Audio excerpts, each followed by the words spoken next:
जय हिंद दोस्तों, स्वागत है आपका हमारे channel math with Mahendra sir में। आज हम अनुपात समानुपात के विषय पर चर्चा करेंगे।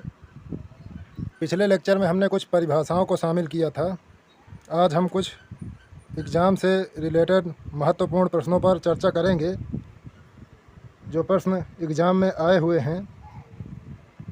इन प्रश्नों को करने के बाद आप एग्ज़ाम में पूछे जाने वाले अनुपात समानुपात के सभी प्रश्नों को हल करने में सक्षम होंगे। तो चलिए शुरुआत करते हैं। आज की क्लास का पहला प्रश्न लिखा है 4 तथा 64 का मध्यानुपाती क्या होगा।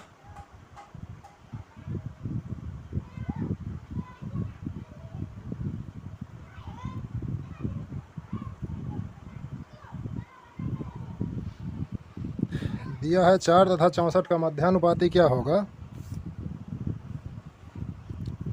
मान लेते हैं मध्यानुपाती जो है वो x है, तो हम लिखेंगे 4:x अनुपाते 64। अब इसे ज्ञात करने के लिए हम लिखेंगे 4/x बराबर x/64। अब इसे हम हल करेंगे तो तिर्यक गुणा होगा बराबर के दोनों तरफ। इधर गुणा हो जाएगा तो ये हो जाएगा x² और दूसरी तरफ हो जाएगा 4×64। अब x की वैल्यू ज्ञात करेंगे तो x बराबर हो जाएगा √4×64, या फिर x बराबर 4 का वर्गमूल करेंगे 2, 64 का वर्गमूल करेंगे 8, तो x का जो मान हमें प्राप्त हो गया वो हो गया 16। अतः इसे हम 4:16:64 इस प्रकार लिख सकते हैं। यही हमारा इस प्रश्न का आंसर हो जाएगा। अब दूसरा प्रश्न देखते हैं। दूसरा प्रश्न लिखा है 3 + √2 तथा 12 - √32 का मध्यानुपाती क्या होगा।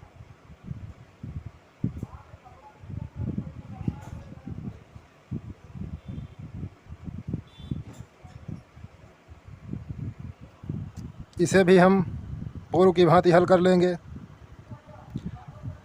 आप चाहें तो लिख भी सकते हैं, नहीं तो इसमें हम x मानेंगे। जैसे यहाँ पर हमने x माना था तो x² बराबर दोनों का गुणनफल हो जाएगा। चाहे तो लिख सकते हैं, यहाँ लिख ही दिया जाए क्योंकि सभी को समझ में नहीं आएगा। 3 + √2/x बराबर 12 - √32। यहाँ पर गलती से लिख गया, यहाँ हम लिखेंगे x/12 - √32। ये हो जाएगा हमारा x² बराबर 3 + √2 तथा 12 - √32। हल करेंगे इसको हम तो ये हो जाएगा x² बराबर 3 + √2 और इसमें जो होगा 12 और यहाँ माइनस में √32 लिखा हुआ है, तो इसमें से 32 का जो गुणनखंड होगा वो होगा 4 चौके 16 दूनाई 32। तो 1 4 बाहर आ जाएगा, ये हो जाएगा 4√2। अब इसे आगे हम हल करेंगे तो ये हो जाएगा x² बराबर, यहाँ 3 आएगा, x² बराबर 3 + √2 और यहाँ आ जाएगा 4 कॉमन लेंगे तो ये हो जाएगा 3 - √2। अब ये a - b बन रहा है तो ये हो जाएगा x² बराबर 3 का स्क्वायर माइनस √2 का स्क्वायर गुणते 4। अब हम ज्ञात करेंगे x² बराबर, तो हमें प्राप्त होगा 3 × 3 = 9 और ये हो जाएगा -2 गुणे में 4। तो अब आगे 9 में से 2 घटा देंगे तो ये हो जाएगा 7 और 7 में 4 का गुणा करेंगे तो x² बराबर हमें प्राप्त हो जाएगा 28। तो अब हम 28 का गुणा करेंगे तो ये हो जाएगा 28 का जब गुणनखंड करेंगे तो इसका हम x बराबर ज्ञात करेंगे तो ये हो जाएगा √28। तो 28 का वर्गमूल ज्ञात करेंगे तो ये हो जाएगा 2√7। जो हमें x की वैल्यू प्राप्त हो गई वो हो गई 2√7। इसे हम इस प्रकार लिख सकते हैं 3 +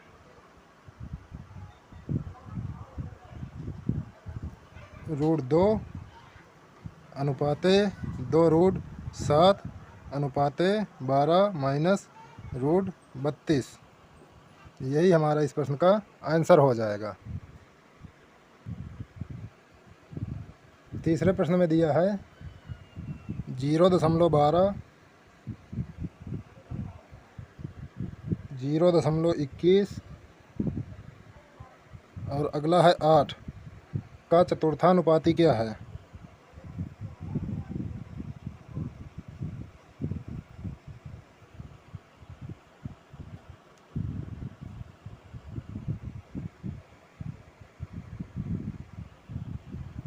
इसे ज्ञात करने के लिए हम लिखेंगे 0.12 बटे 0.21 और बराबर करके लिखेंगे 8 और बटे में x। ये हमने मान लिया है कि चतुर्थानुपाती x है।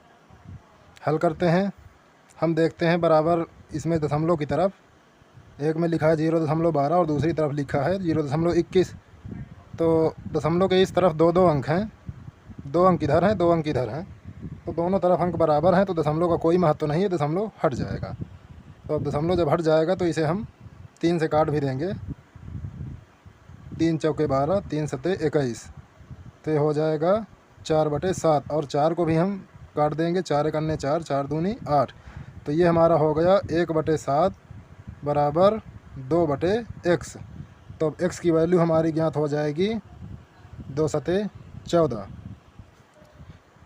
इसे हम इस प्रकार लिख सकते हैं 0.12 अनुपाते 0.21, ये जो है बराबर होगा 8 अनुपाते 14 के।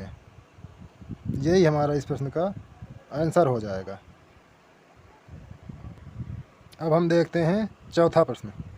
चौथे प्रश्न में दिया है यदि a अनुपाते b बराबर 3:4, यदि a अनुपाते b बराबर है 3:4 के,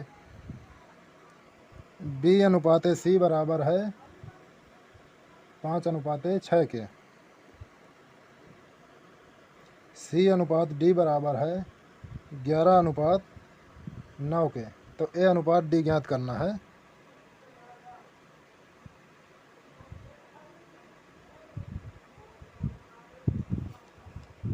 दिया है a/b बराबर हो जाएगा 3/4 के, b/c बराबर हो जाएगा 5/6 के और c/d बराबर हो जाएगा 11/9 के। हमें a/d ज्ञात करना है। तो अब हम इसके लिए क्या करेंगे, सभी पदों का आपस में गुणा कर देंगे। तो हम लिखेंगे a/b गुणते b/c गुणते c/d और इस तरफ क्या लिखेंगे हम बराबर में 3/4 गुणते 5/6 गुणते 11/9। काट देंगे, इधर b से b कट गया, c से c कट गया, इस तरफ भी काट देंगे। 3 एक अन्य 3, 3 त्रिक 9 और कुछ कटेगा? अब नहीं कटेगा, तो ये इधर हो जाएगा a/d बराबर में हो जाएगा 11×5 = 55 और इधर हो जाएगा 4 × 3 = 12 × 72, 55/72। यानी जो a अनुपात d होगा वो होगा हमारा 55:72। यही इस प्रश्न का आंसर हो जाएगा।